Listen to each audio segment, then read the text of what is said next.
Hey, Dustin. Hello. Hey, before we get started, I want to say a couple of things.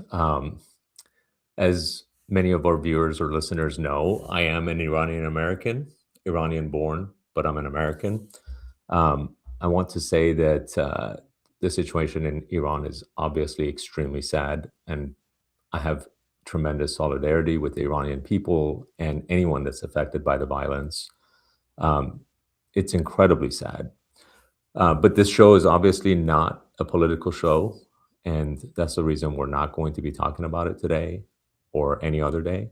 Buy Hold Rant is obviously about the stock market and investing, and that is what we are here to focus on. So I want to just put that out there because it's not that I'm not thinking about it. It's not that I'm not sad about it.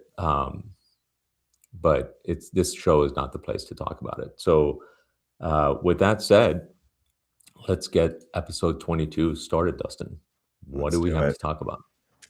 So today we are going to talk about Apple and Google making a deal for Siri to use Gemini. We're going to talk about your portfolio made a lot of updates. My portfolio made a lot of updates. I finally did that portfolio rebalance we talked about. And earnings week or earnings season is finally starting with some banks reporting.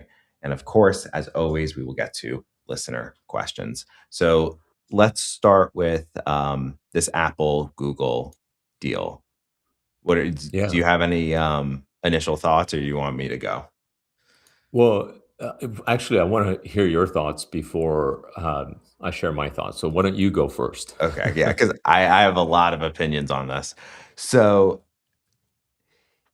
Apple already has a deal with Google for Google to be the primary search on Apple devices. And that makes a lot of sense because Google is like the number one player in search by far. It is what people expect when they do a search. For Apple to partner with Google on this is a little weird to me because they are such a direct competitor. Like, I would have Yes. expected them to do a partnership with, Claude or OpenAI, which already have a relationship with, for the current iteration of Siri. So it's a little puzzling to me why they picked Google. I don't know if it was, like, the best deal financially or if it was the best product.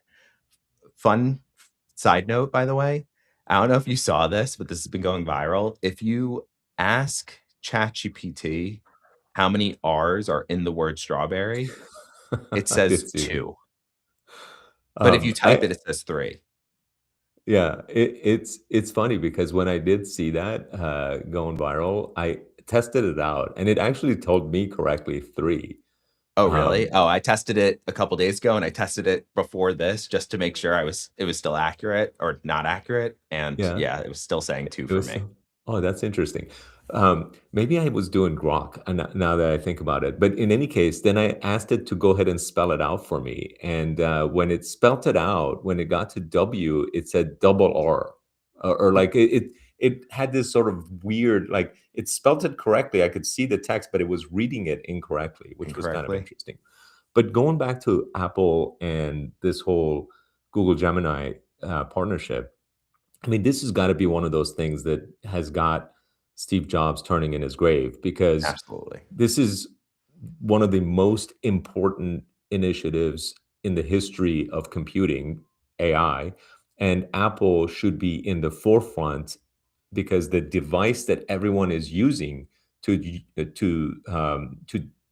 communicate with their AI is primarily in the United States anyway, an iPhone. And Apple to sort of hand this over to someone else is just mind blowing. And then for them to hand it over to a direct competitor that is the head of Android, their direct competitor for iPhone, is even more mind blowing. So it should be the order of precedence for Apple should be no, we got to do this ourselves. A, but B, if we're going to partner with somebody, it cannot be Google. It can be ChatGPT, it can be, Anthropic or whoever else, but it cannot be Google. Um, and then, the reality is that they should have been buying somebody. They have the money to do it. I don't Right. understand why they haven't done it. Um, Which is how they acquired Siri. It was someone else's technology, and then they that's bought it. right. That's right. So this is just quite puzzling to me. This just speaks to uh, the fact that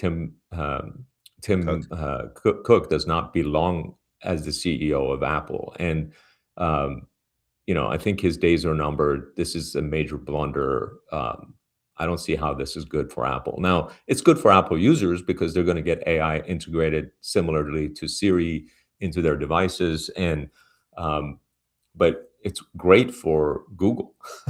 it's Yeah. it's way better Here, for Google than it is for Apple. here's the other problem I have with it is if Apple's long-term strategy is to eventually build an AI model in-house, now the bar is it has to be better than Gemini, which is a That's lot right. harder than That's right. them just trying to iterate on Siri, which is what I think they should be doing, even if it's slower for them. Because Yeah, absolutely. A lot of Apple users are going to stick with the iPhone regardless of if Android phones have Gemini or not. Right. Plus, if you really want access to Gemini, you can download the app on your phone and it does Right. most of the same stuff. Right. So But I think it you was a need bad that deal. tight integration with the apps that are running on the app on the Yes. phone, and without that tight integration, um, it's kind of pointless. You could, just like you said, you could use a separate app to run Gemini or whatever AI you want. So if you have the tight integration and if you're gonna hand that tight integration off to your major competitor, you're just basically opening all the doors uh, to it's a Pandora's box. I don't see how this is a good thing for Apple. Um, Totally. yeah, I would not be excited about this. If I was an Apple shareholder, I would like. I mean, that's Tim Cook is the main reason I'm not an Apple shareholder, despite loving the company, loving the products.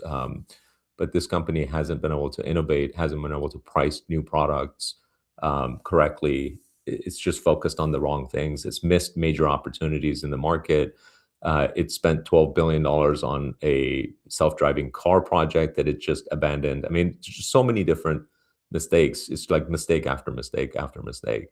It's a good thing that Steve Jobs set them up with a few different great product lines that they haven't screwed up, and that's the reason that Apple is where it is. Do you But think there's a world where Apple buys Rivian?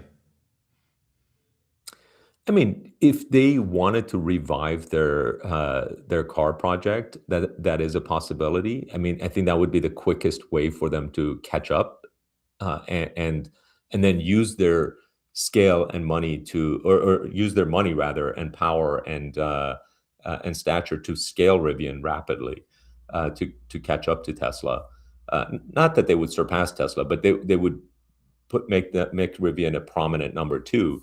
But the fact that they already abandoned their car project means that it's an unlikely situation where they would consider buying Rivian. I would see somebody like Google or Amazon buying Rivian more likely than Apple buying Rivian.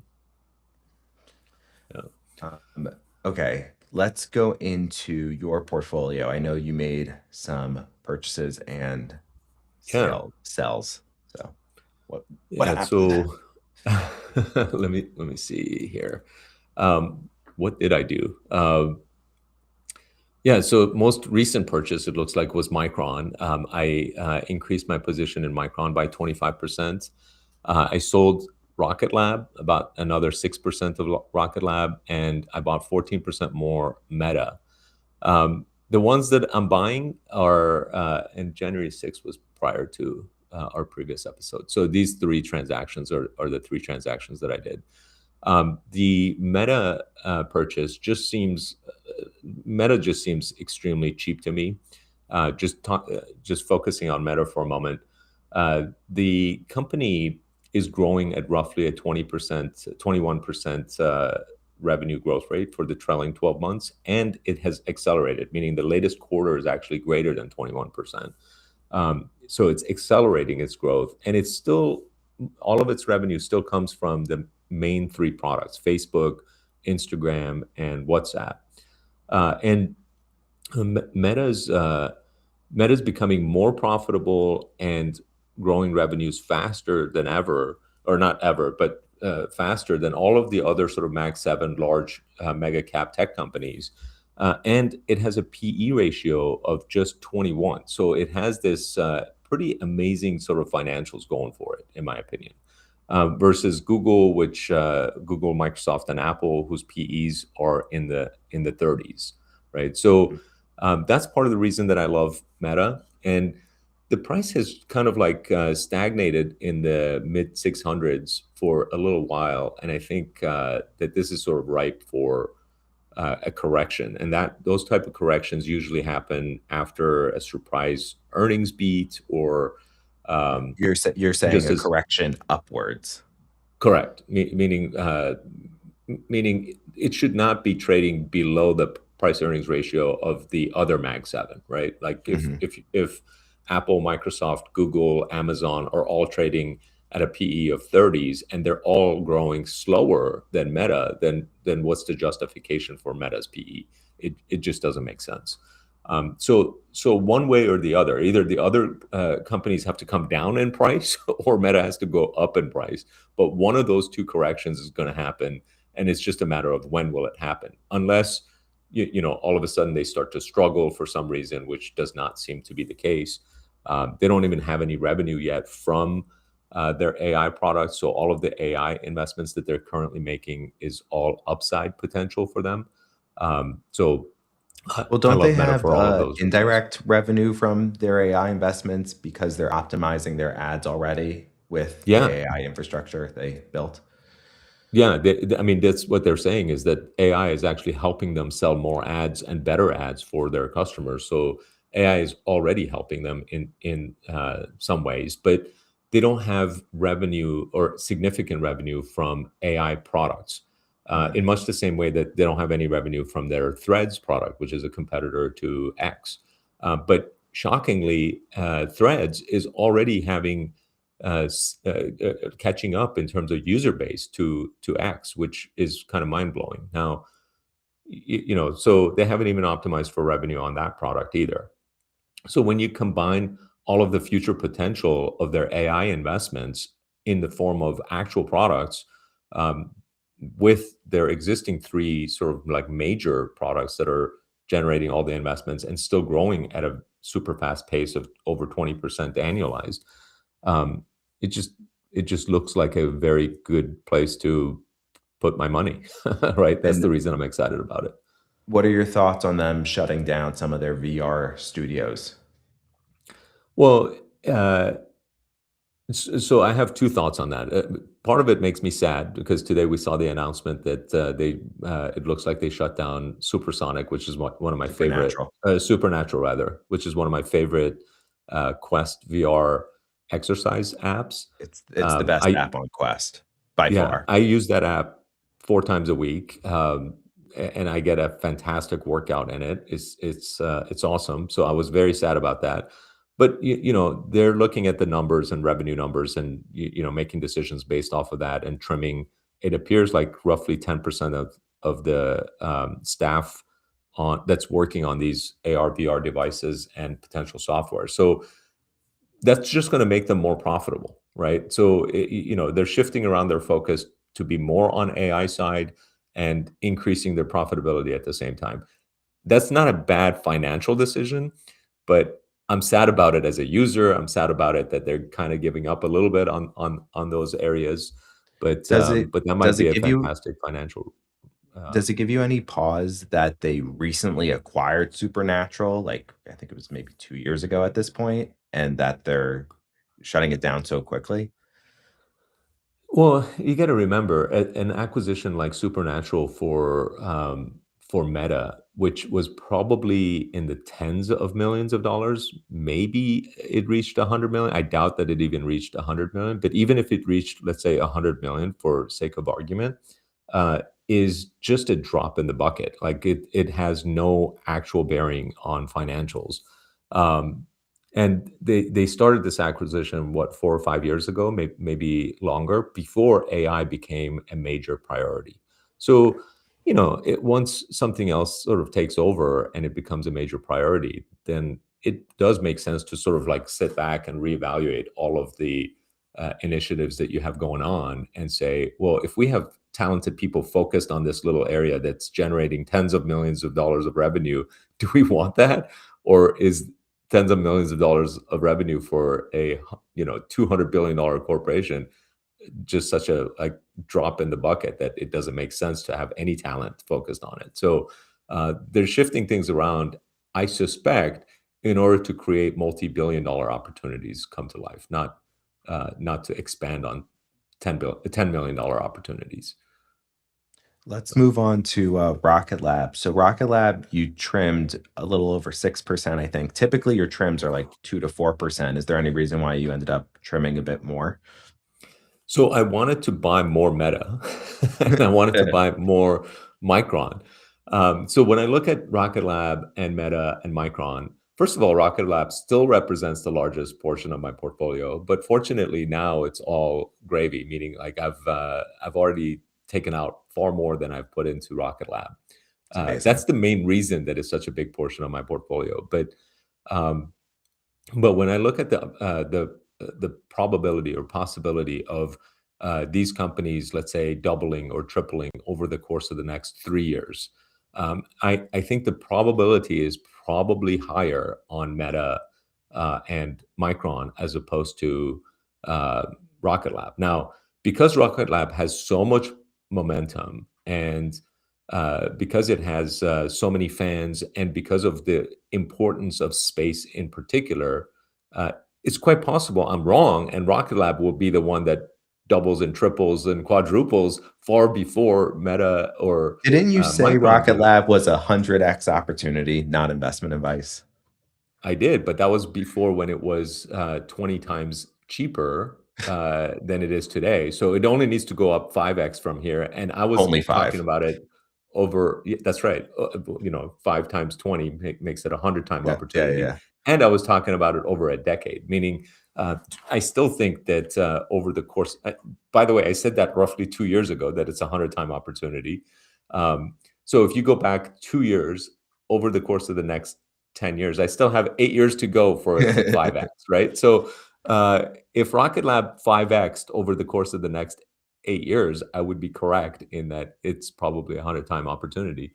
It might even be greater than a 100-time opportunity, by the way, going back Not 2 years investment ago. advice.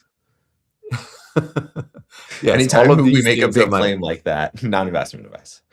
well, all of these things are my opinion, obviously, but but uh, but yeah. So now that it has gone up 20 times, now my next question is, okay, like which one is more likely to 5x from here over the course of the next 8 years? And uh, 8 years, maybe Rocket Lab is still more likely to 5x.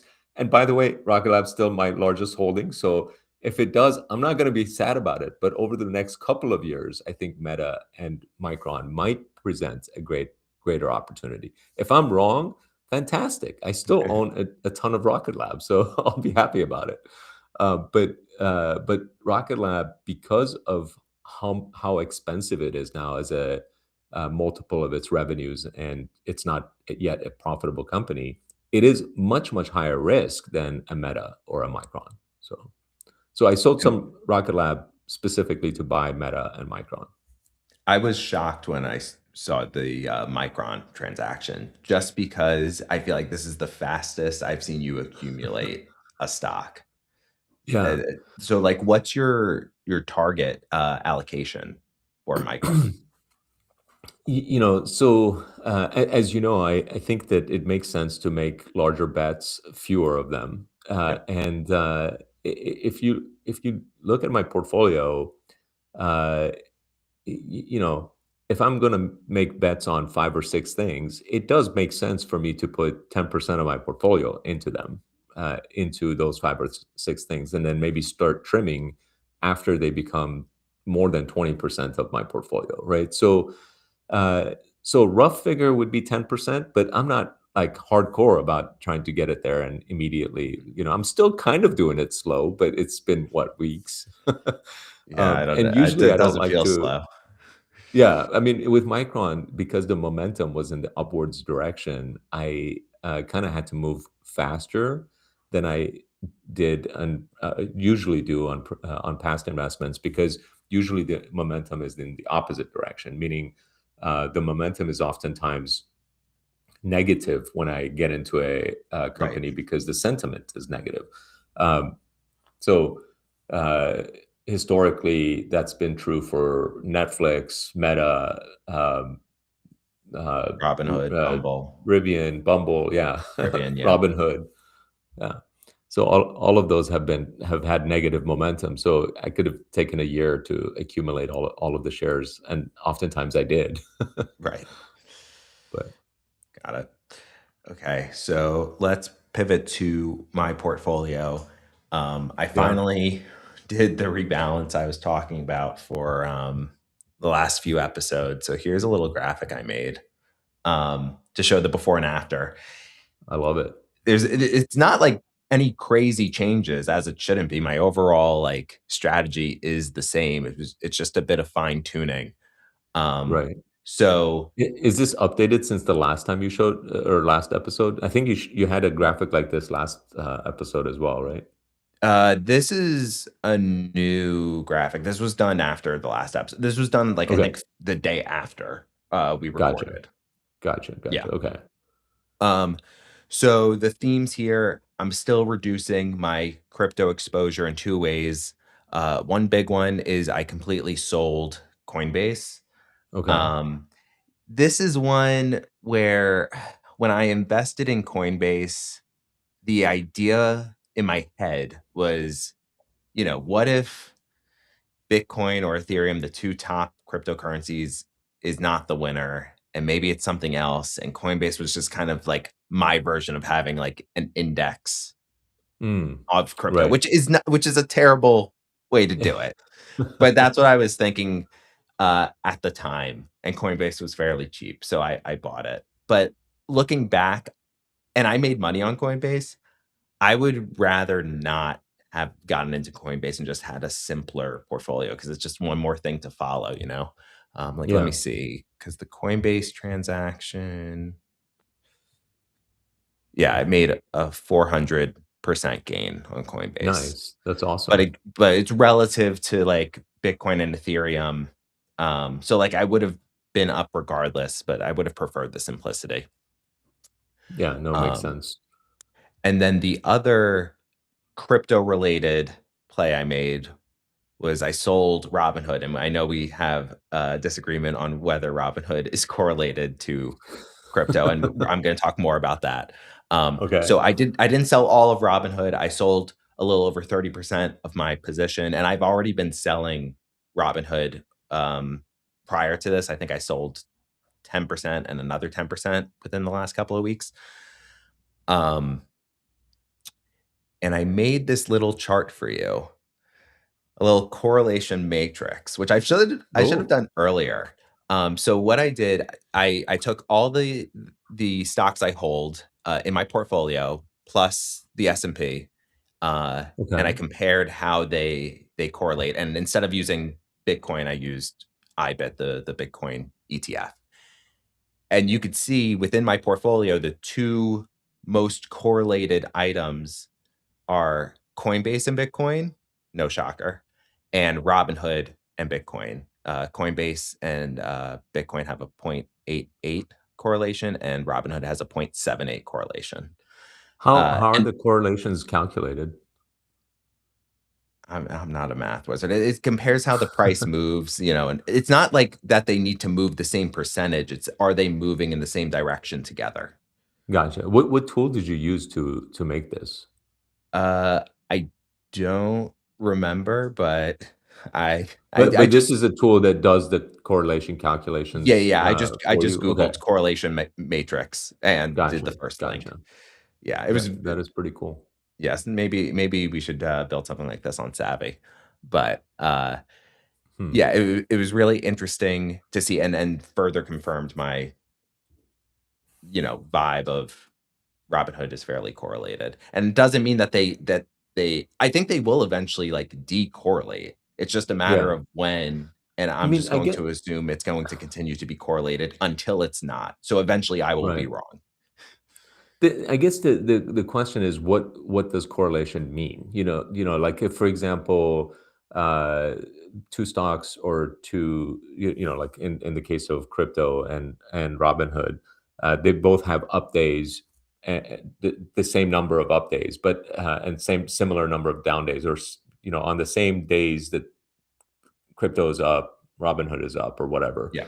But then if you fast forward a year, if Robinhood is doubled and crypto is the same, is that still correlation? Even if most of those days sort of like, I don't think so. well, then if it's not, then that is the case for Robinhood versus crypto, right? So Robinhood has, I don't know, quadrupled in the past year. Um, Maybe not quite quadrupled, but if you go back a few months more than a year, it has Yeah, it's easily definitely done better quadrupled. than Bitcoin for sure. Yeah. So, and Bitcoin certainly hasn't quadrupled in the past year and a half. So No, it has not. that's where I'm sort of like uh, hard to agree to the correlation, or okay, a lot of Bitcoin up days might mean Robinhood up days, but But when also Bitcoin comes, keep in mind, yeah, Bitcoin was up until October, and then mid-October, November, December is when it started coming down. right, So for right. most of the year, they were moving in the same direction. Same direction, but not similar percentages. And, Well, and this is where right, I'm, which is not this isn't taking into account the percentages. The other thing to note is Robinhood, it did go down. I don't know when it started to go down, but it did go down from its all-time high of 150 because it's back down to yes, 120. So it yeah, is still kind of they're following each other. Again, not the same percentages, but I would that's right. assume if they do continue to be correlated, which is a big assumption, Robinhood might be hit harder than Bitcoin.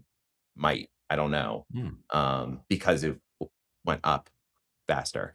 Um, Okay, now I'll put out a opinion about Robinhood, which is that I think it's going to crush its quarterly report this for Q4, and I think it's going to pull away from its current price, and I think it's largely going to pull away because of its polymarket, or like not polymarket. What is it? The what they call it? predictive Prediction markets. markets, Yeah. prediction markets revenue. And to me, that's kind of an unfortunate thing, that they're like shifting so much of their focus on the prediction markets. But I suspect that's going to be a very positive thing for them financially, and they're going to pull away from, and probably make new all-time highs. Um, but we'll see what happens. I mean, they'll report in a few weeks, and we'll find out. We're almost at earnings season again, so Yeah. that'll be interesting. Yeah, I mean, I hope you're right. Like, I'm still rooting for Robinhood. I'm just trying to protect myself in regards to, like, I just feel like I have too much exposure in this one space, at Yeah. least for now. And then the only other sale I made, uh, totally separate from Coinbase and Robinhood, was I sold around 20% of my Rocket Lab. Similar to you, it's just been continuous profit taking. I have been taking like 2% at a time over the Yeah. last couple of months, but this rebalance, it was just all Rocket Lab was just too big. Oh, one other thing to call out is if you look at these percentages, you might think like, oh, it went from like 16% to 12%. Like that's not a big difference. The way I view my portfolio is it's really a merge of two portfolios. It's my crypto portfolio and my stock portfolio. And because my Mhm. crypto portfolio is so large, you could roughly double the percentages of my stock portfolio to get to see how I'm viewing things. Right. So like So like 24% of your stock portfolio is actually in in Rocket Rocket Lab. Lab. Exactly. Gotcha. Yeah. And like No, that's a 6% is in Rivian as opposed to 3. right, Um, right. So it's technically all the money that my Savvy Trader portfolio represents. Like this is accurate, but it's not how I really view things. So I'm more comfortable playing around with these smaller percentages. Um, and then the last piece to note is I pretty much bought anything I didn't sell. So I bought Bumble, Rivian, Meta, Amazon, EOS, and Iron. Um, and I You actually bought ended more up of buying them. I bought more of all of them, and I bought, a lot of Bumble. I more than doubled my position, Wow. because Look at you. You went from like not believing in that company to all of a sudden. I'm all in or all out. No, I always I well, it's where it started was I didn't like the dating app space, and I was Yes. very hesitant on that, and then we spoke on this podcast for weeks and weeks and weeks, how great Bumble was, and I bought in mentally Okay. and with my wallet, and now it's to me, it seems so Half cheap. price. If the team can execute, it's gonna Yes. be a killer. Yes. So, I could be wrong, but based on its price history, it just seems like a great risk reward Yeah. ratio at these And levels. and the fact that even if the team can't execute and sort of like gives up, then it becomes an acquisition target. And even as an acquisition target, it should be worth more than its current share Right. price. Yeah, that's a great point. So Yeah, so I agree. so I'm still very interested in Bumble, even though we haven't really been talking about it as much lately, and I'm sure that will change once earnings season arrives for Bumble. Yeah. Uh, yeah, what were you gonna say? What did you? Because I kind of want to go back. I know we touched on Micron, but I want to talk a little bit about Micron, a Let's little do it. more about Micron. Let's do Or it. did you want to move on to a different subject? No, I was gonna start talking about or the bank earnings, but we could push that. Yeah, banks are boring. So, okay, so Here's the update. it's Banks are boring. yes. um, okay, so I rarely do any kind of sort of like price predictions in terms of like where I think a particular stock price is going to be, but I don't know if it's I've kind of ever hard heard for you me. give a prediction Say like again. that. I don't think I've ever heard you give a price prediction. Yeah, yeah, I haven't. I don't. I mean, generally speaking, I don't know what the price of things are going to be. But I was doing some basic math on Micron in particular, and I'll walk you through the math real quick. But basically, the math goes like this: they're expecting to have $18.7 billion of revenue in the quarter that we're in. That this quarter, they're going to report their earnings in 60 days, roughly speaking, in a couple months, because their quarter sort of ends in this weird time frame. And this is like Q2 2026 for them that we're currently in. And they're expecting 18.7 billion in revenue and $8.10 per share in profits. Okay, so I'm going to assume moving forward they have zero growth until 2027 because they're already sold out. They're at capacity until they bring on more manufacture or more facilities. They can't really grow their revenue significantly. But let's take the 18.7 billion number for a moment and multiply it by 4. That's the revenue run rate that I would expect them to have if they meet this expected $18.7 billion number. So when you multiply that by 4, you get 74.8 billion of revenue run rate. 78 billion, by the way, is roughly 70% higher than their 42 billion of revenue last year. So huge growth, over 70% growth. But then if you take their EPS number, the earnings per share number, and multiply it by 4, the $8.10 that they're expecting to have this quarter, then you get $32.40 of EPS, 32.40 of earnings per share, right? That number to me seems absolutely crazy. So a company that is growing at 70%, building more capacity for 2027 and beyond, which is going to be expecting to grow even more in 2027, is certainly going to trade at a fairly high premium, a PE ratio. The only other company I can compare it to is Nvidia, which trades at a very high premium PE ratio of 45 to 50. But let's say it gets a discount from that and trades at a 30 PE, which is what it's getting currently. Even at a 30 PE, when you multiply it out, 30 PE times $32.40 per share of EPS, you get to this $972 per share price. And 972. 972. Okay. And when I did that math, so you asked me this question of like, you've never seen me add so quickly to Yes. a stock. And then like I added after the stock had ran up a little bit too, since I had bought it. After I did this math, I'm like, okay, I just calculated rough numbers, basic, simple math, that this stock might be a $900 stock in a year. which is super Non-investment rare advice. for me to have that kind of visibility or that kind of prediction on any kind of stock. Um, and if I don't pull the trigger and buy more, I'm going to kick myself. And that's the reason I bought 25% more Micron. And I might still kick myself that I did not buy enough if it actually, If it actually hits comes it. about. But like even I am skeptical of my own math. And I put it out on X asking other people what they think. And the only thing people can come back with is that memory is cyclical and um, Micron is a cyclical company. And I'm like, God, if you can't tell me when the cycle ends, your argument is pointless. So I just don't subscribe to this cyclical argument.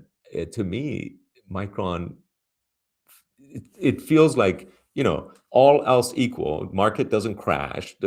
Other stocks continue to go up in a similar fashion. They maintain their same PE ratios and so on.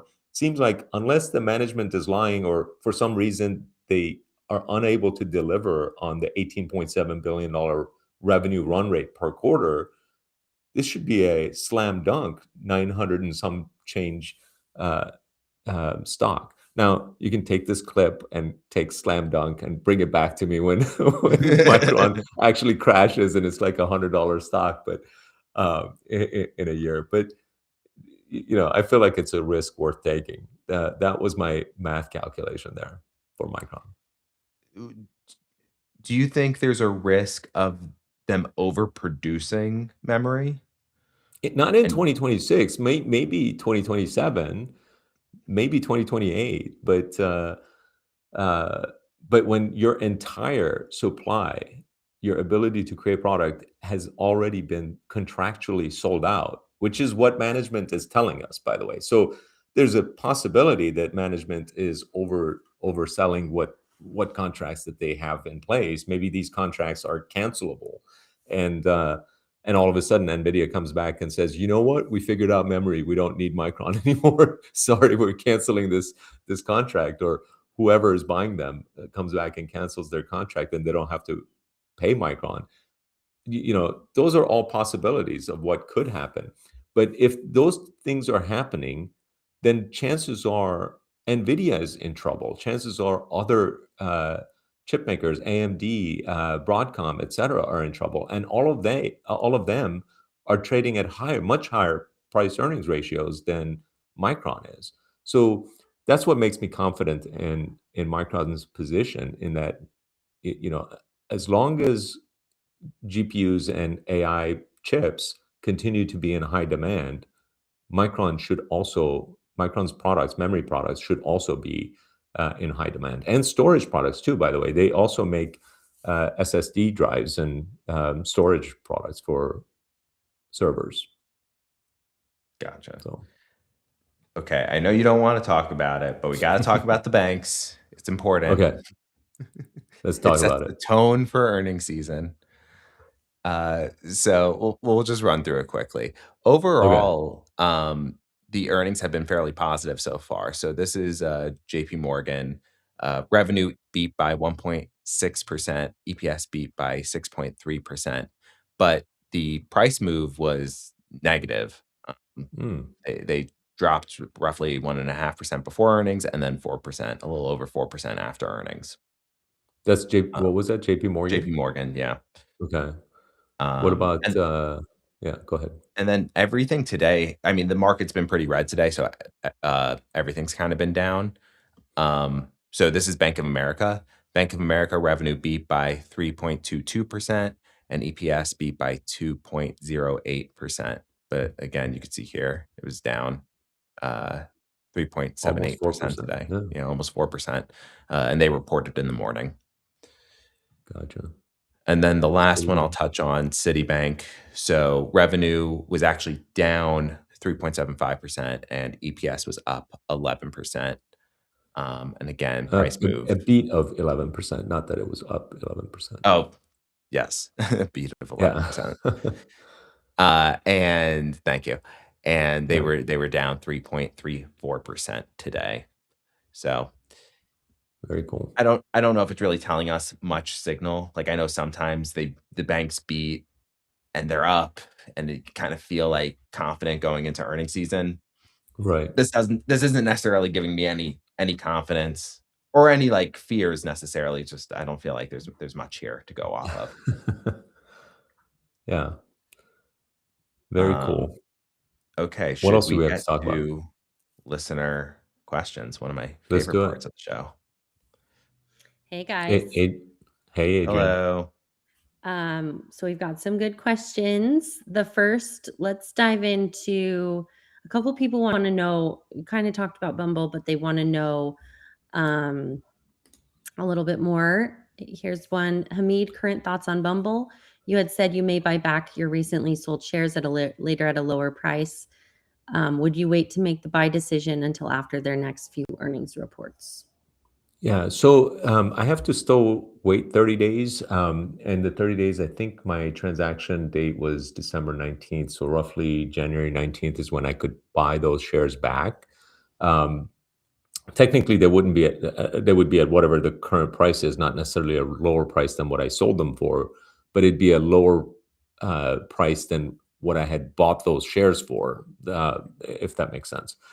And I haven't made the decision whether or not I am going to buy them back. I still have a very large investment in Bumble, as you can see from my portfolio. The problem is that Bumble hasn't come out and said anything since the last quarter, the quarterly earnings call, and I want more news. And I use the app every now and then just to see if there's like significant changes inside the app. There hasn't been any. Um, so from my perspective, there isn't much news to sort of make decisions based on. It's still severely undervalued in my opinion, but I also have a ton of it. It's my investment is obviously down something like 35% on average, on my average purchase price. So um, I haven't decided if I'm going to buy back the shares that I sold, but I'm not planning on selling more. And if I don't buy more, I'll postpone the decision to when we learn more about the company, which will most likely be their Q4 earnings call, which comes out in February sometime. So let's Okay, we go on ready to for a new the one? next. Well, unless Dustin, did you have any comments on that question or? No, we can Yeah, move on. yeah. Let's do it. Okay, let's move on to one of the MVPs on the podcast, Rivian. Looking for thoughts on the Rivian downgrade and today's sharp sell-off. With the name now trading well off its highs and testing key support levels, does this look like an oversold dip worth buying? It's hard for me to be able to determine anything in the short term, but taking UBS's downgrade on Rivian, the way I look at it is their reason for downgrading it is that their expectations, they're sort of taming their expectations on the R2, possibly because EV sales in general have been sort of lackluster for the past couple of years. And I think UBS is sort of extrapolating that might mean that there might not be as much demand for the R2. I think that they're wrong. I think the R2 is going to sell every unit that Rivian can possibly make because I think it'll be a high demand product. It's the only real alternative to the Model Y, and I think it's a sexier looking car than the Model Y, and I think that there's going to be a lot of pent up demand for it. And by the way, their entire capacity to produce R2s is going to be at most 40 or 50,000 in 2026. So, I don't think it'll be difficult for them to sell 40 or 50,000 vehicles in 2026, or R2 vehicles. So I think UBS is wrong. Um, I don't know how that analyst came to that conclusion, but I would strongly disagree with them. But does it make sense to buy on the sell-off? Well, guess what? Rivian is going to lose a bunch more money when they report again this quarter, and they're going to lose more money next quarter. So there's always going to be this sort of negative narrative on Rivian until they become a profitable company. And that narrative, it's hard to shake off for them. And I'm a fan, and I'm investing with a very long-term viewpoint. And I suspect there will be multiple buying opportunities on dips for someone who's not in Rivian at all. But I'm not using this dip to add more shares. That's kind of like where I'm at it. But also, a significant portion of my portfolio is already in Rivian. So if I didn't already have Rivian, I might use this opportunity to jump in. Any thoughts, Dustin? I mean, I just generally don't personally value the analyst ratings too much, whether they're in my favor or not. So if I was bullish on Rivian before, I'm going to still be bullish on Rivian now, unless if an analyst brought something new to the table that I didn't necessarily think Consider, of yeah. before. But to me, it's non-news, and yeah, it doesn't really change my perspective. Okay, let's Let's go move on. on. Yeah. We've got a question. What's a good entry point for Rocket Lab, and is Palantir over? I can never predict good entry points or exit points. A good entry point was a month ago. Well, maybe, yeah. So the thing is that Rocket Lab is ahead of its skis, meaning its current valuation is definitely far beyond its current revenue, and it's not a profitable company. But even what its typical fast-growing companies don't have the kind of sales multiples that Rocket Lab have. So there's a lot of excitement around this company. And that's what I would consider the skis being ahead of its current performance. Now, if you fast forward 10 years, then I think that Rocket Lab's performance will have far outpaced its current stock price. But if if you're looking at the best entry point based on dips, who knows? It might dip 50% over the course of the next 6 months because of delays in Neutron, or maybe the first Neutron is not nearly as successful as they hoped for it to be, or maybe they have a missed quarter or whatever. All of these things. Or, by the way, other factors can also play in, like ASTS, which is this sister company whose stock oftentimes moves along with Rocket Lab, or Rocket Lab moves because of ASTS. If ASTS can't deliver and its stock price crashes 25, 30, 40, 50%, which, by the way, I think is even more than that overpriced. It's quite possible that you get sympathy crashes with Rocket Lab. So I don't know what a great entry price for Rocket Lab is. I'm happy that I own a ton of it, and I'm happy that I've already taken out all of my investment and then some from it. And at this point, I'm looking to trim, not to add more, unless the stock price goes down significantly, in which case I might add more. But and I was never a Palantir investor. I think the skis on that one is way further ahead of its current performance. I talk about Palantir being overvalued as the default example of a stock that just defies any kind of traditional valuation metrics. So I'm not in Palantir for those reasons. Yeah, with Rocket Lab, the other thing I'm thinking about going into 2026 is, like, if there is a SpaceX IPO, we don't really know how that's going to affect Rocket Lab. Hamid talked about the relationship between ASTS and Rocket Lab, but, like, there's a world where SpaceX IPOs and a lot of the money goes from Rocket Lab to SpaceX. But also, if SpaceX kills it on its IPO, that people might extrapolate, because right. again, We if don't know. if it debuts at $1.5 trillion and then goes to $2 trillion market cap, and then here's Rocket Lab at $45 billion relative to a $2 trillion market cap, Rocket Lab might seem really low. So you never know how those things might affect it. But oftentimes an IPO excitement also dies down. Now, it might not die down for an Elon Musk company, but if it did die down, like oftentimes happens for an IPO, then you might have a SpaceX that all of a sudden comes below $1 trillion valuation, and then that might affect Rocket Lab in a negative way as well. And this is what makes it so unpredictable. Rocket Lab is more of a speculative type of investment at this point versus an investment based on the fundamentals. So you got to keep that in mind. It's what I would consider a high risk investment. Okay, let's go to, you mentioned Elon. We've got a quick question about Elon. Hey guys, any thoughts on Elon announcing FSD will be subscription only? Good question. Yeah, Dustin, do you have any thoughts on this one before I jump in? I don't have any strong thoughts. I mean, I don't own a Tesla. I'm not a user, so I don't have any skin in the game here. I do think it's unfortunate in the sense that if it's setting the tone for the rest of the industry, that you're going to have to subscribe to get FSD like in the future, regardless of what car you pick. Like, I would like there to be, you just buy your car up front. It's some additional fee, but that's my like initial thought.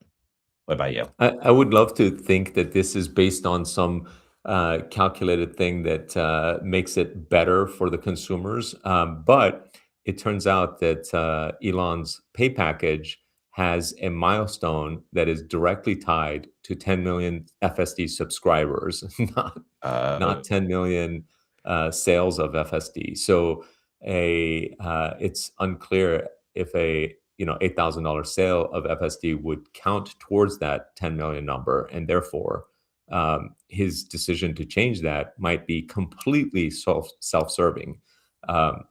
I just like He should also lower the price then of the subscription. he might. Get everyone I on. wouldn't be surprised if he lowers it to $49 to say, like we're going to match Rivian's price on autonomy. Rivian's Autonomy Plus or whatever package is $49 per month, and he could just call that because of a competitive pressure that he's lowering it. But he might wait like 6 months or a year for Rivian to actually have some autonomy point-to-point capabilities, and then blame that as the reason. But he needs to get to that 10 million number, and he's nowhere close to it, obviously. So, making it subscription only and lowering the price are two ways that he could get to that milestone. Okay, let's move on to what about NRGV as an energy play? Products are generally backup power sources. I don't know Want me about to this take this company. one? I'll pass it to you, Dustin. Yeah. So I also am not too familiar with this company. Let me here. So I'm not too familiar with this company. It sounds like they might be a competitor to EOS, or at least somewhat similar to EOS, which I am invested in. But if I look at their earnings hub score, and I don't really care too much about the overall score personally, I care more about like the individual metrics. So this is showing how NRGV compares to like the rest of the 500 most popular stocks on Earnings Hub. And in each metric, it underperforms, right? So like PE ratio, price to sales ratio, revenue, EPS growth, like are all down. The one thing that this stock has going for it is the price is going up. And I don't know. I'm like I said, I'm not following the stock. I don't know why the price is going up, but my personal opinion is that this concerns me that the fundamentals are weak. And the only positive thing to my eye is just like positive price movement. So, well, a couple of comments now that you have this. Stay on that chart if we can get that back. So a couple points here is that it only has a $1 billion market cap. So that is like essentially a startup if it's an energy type of company, and already has 83 million in revenue, which far superior to companies like ASTS, or I think even Oklo doesn't have point. 83 million. But like again, I also don't know what this company does, but so if its revenues could grow rapidly from here, from an $83 million revenue There's the run rate, estimate for next quarter. 136 million for next quarter. That if you multiply that by 4, now all of a sudden you have a $500 million revenue run rate. Yeah. And trading at $1 billion. That's not a bad multiple. Just putting that out there. I don't know anything about this company, but also interesting that 100% of the analyst ratings is sell. It makes me more interested in this company. Honestly. It's just one rating. Oh, it's just one analyst. Yeah. Goldman. But it would be more. to do a deep dive on this company, I would want to know how much cash do they have? What's their burn rate? Who is running the company? Is it a founder, CEO run? And if they have plenty of cash, if their burn rate seems reasonable, meaning like their cash is going to last them the next couple of years, if that next quarter's revenue estimate actually comes to fruition and they expect revenues to grow from there, those would all be very positive signs to where this might make a great investment, right? But not knowing anything about this company, I have no opinion. Okay, I think we have time for one more question. Two people wanted to know about this. Hamid, what do you think about TTD and SG? TTD has beaten up and trading at multiple year lows, and SG has gone from, I'm not sure exactly where they were headed. I think he followed up with, has gone from like 41 to $7 a share, something like that. I'm not familiar with those companies. TTD is Trade Desk and SG is Sweetgreen. Oh, Trade Desk is it's an advertising company, right? Yeah. Totally out of my wheelhouse. If you have any opinions on it, Dustin, it's more like an advertising technology than advertising company. Right. Ad tech. Yeah. Yeah. I mean, again, here, I'll pull up my screen. If I'm looking at the Earnings Hub score, this to me seems like a much healthier company where it ranks fairly well across each of these 4 metrics. Has decent growth, decent price to earnings ratio, overall gets an A. And if we go, what's their earnings expectations and growth rate? Oh, there we go. Yeah, it seems like it's kind of like it goes every like 4 years. You can see that pattern, but it's in an upward trend. So next quarter is supposed to be a bigger quarter for them. And they're down. The numbers look pretty good. Earnings Hub score is an A. Revenue growth rate 20%. EPS growth rate is also 20%, right? Am I seeing that correctly? Yeah, they're both 21. 21% on both. With a PE ratio of 21. This is like literally roughly what Meta's numbers are. Right. It doesn't look bad, honestly. Yeah, it doesn't look bad to me either. But I don't know about the space or industry, not a user of the product. I don't know if it's founder run or not. Those are all things that I do know about Meta. So I would probably pick Meta over a TTD even if I did know those things about it. But and then Sweetgreen is a different story. So Sweetgreen, they have a strong price to sales ratio, but outside of that, they don't really have much revenue growth, and they're not profitable, at least yet. Personally, I mean, I do enjoy going to Sweetgreen, but it's very expensive for a salad. Like this is not a company I would be excited to invest in. And it's almost similar to that energy storage company but the opposite, where the most attractive thing about this stock is how potentially oversold it is, as opposed to the price chart going up, the price chart's going down, right? Yeah. So to me, Sweetgreen, I would personally stay away from the product side of things and from the fundamental side of things. All right. Thank you very much, Adrian. Appreciate it. Anything else, Dustin, that you want to cover? I just want to cover that everyone should like, comment, subscribe, give us 5 stars on every platform that ever existed. Thank you so much. Or 4 stars. No. 5 stars or don't even bother. It makes it seem more legit when you have 1 or 2 4 stars in there. But thank you very much, everyone.